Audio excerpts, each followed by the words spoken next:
Fala galera, bem-vindos a mais um vídeo do Exatas é Aqui. Eu sou o Gabriel e vamos lá para o exercício. O exercício é o 2.13 de mecânica dos fluidos de Franco Brunet. Então o exercício é o seguinte: na figura a seguir, o sistema está em equilíbrio estático. Pede-se a pressão do ar 1 em milímetros de mercúrio, só que ele quer a pressão absoluta, e a pressão 2 em metros de colunas de água. Aí a gente tem esses dados, que é o diâmetro D maiúsculo é 71,4 milímetros, o diâmetro Dzinho, que é 35,7 milímetros, a altura H, que é 400 milímetros, a pressão atmosférica, que será necessária para calcular a pressão absoluta, é 684 milímetros de mercúrio, o peso específico do mercúrio, que é 136 mil newtons por metro cúbico, e ele diz aqui que a pressão, que a força F, quando a força F é igual a zero, o H é zero também. Agora a gente vai separar esse exercício em 3 etapas. A primeira etapa é essa azul, a segunda etapa é essa roxa, e a terceira etapa é juntando todas as duas etapas. Então vamos começar agora. Aqui a gente tem, quando puxa com uma força, esse êmbolo, uma força F, nós vamos ter duas forças de ação. A força do ar 2 tentando segurar, impedir essa força F de pressionar o lado direito, e uma força também do ar 1 empurrando o êmbolo junto no mesmo sentido que a força F. A força F está desenhada aqui com uma cor azul, porque ela pode ser representada aqui onde está o ponteirinho, ou aqui onde começa esse vetor azul. Então vamos lá. O somatório das forças nesse êmbolo tem que ser igual a zero, como eu coloquei aqui. A força verde mais a força azul, que estão indo para a direita, tem que ser igual à força vermelha, que está indo para a esquerda. Porque como a gente tem um equilíbrio, o somatório das forças tem que ser igual a zero.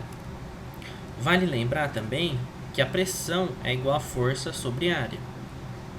Nesse caso, isolando a força, a gente vai ficar com força é igual a pressão vezes a área. Desta forma, a força verde é igual a pressão no ar 1 vezes a área 1.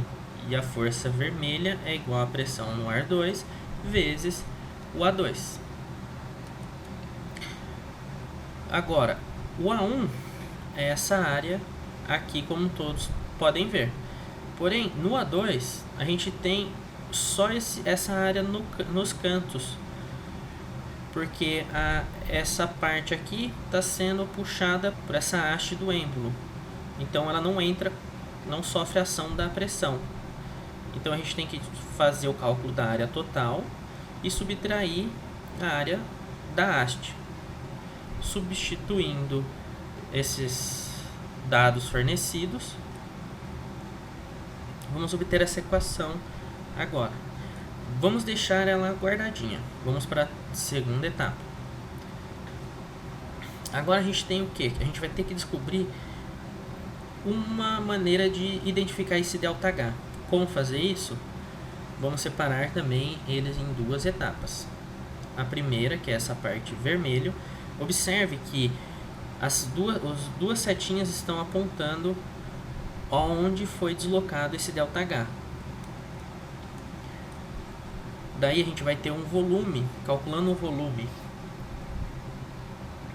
deslocado, a gente vai ter que o volume vermelho é igual a π vezes d ao quadrado sobre 4, que seria a área da circunferência, considerando que esta parte aqui que eu estou sinalizando seja um cilindro, vezes 2 ΔH. Por que 2 ΔH? Aqui a gente tem um ΔH até aqui, e depois a gente tem mais outro ΔH. Agora nessa outra parte, a parte verde, a gente tem também que o que desceu aqui influenciou essa parte aqui embaixo, em H. Então é por isso que a gente vai fazer também o outro cálculo do volume. Seria o volume verde é igual a π vezes Dzinho, que é o diâmetro dessa tubulação, dividido por 4 vezes H. Os dois volumes têm que ser iguais, porque o que abaixou aqui subiu aqui. E o mesmo significa para aqui de baixo. Vamos guardar essa relação.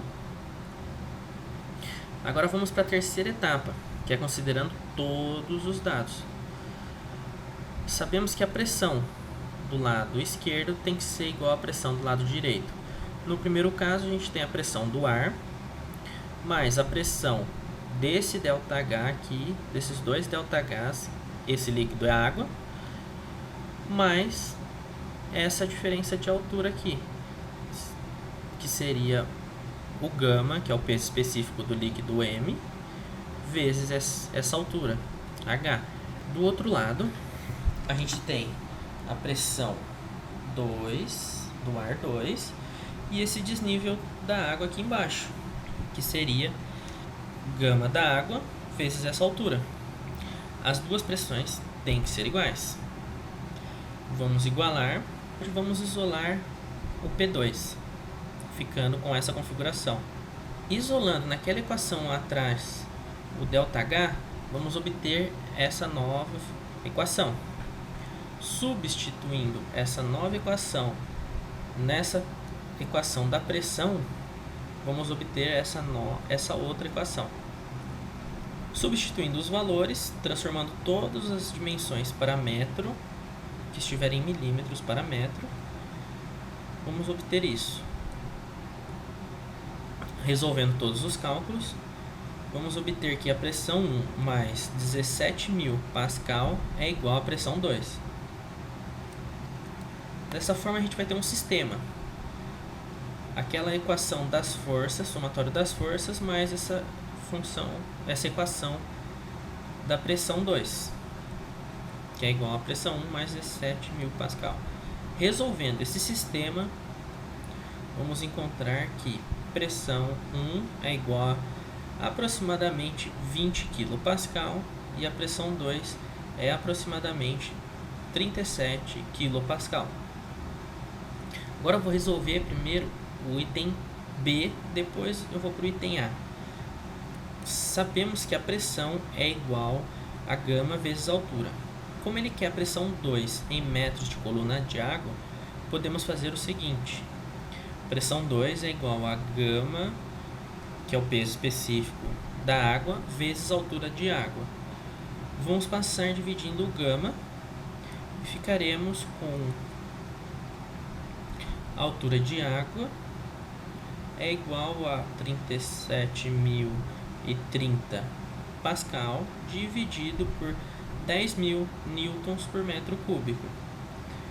Isso vai nos dar um resultado em metros de coluna de água, ou seja, uma altura em colunas de água, que vai ser 3,7 metros de coluna de água. Essa é a resposta do item B.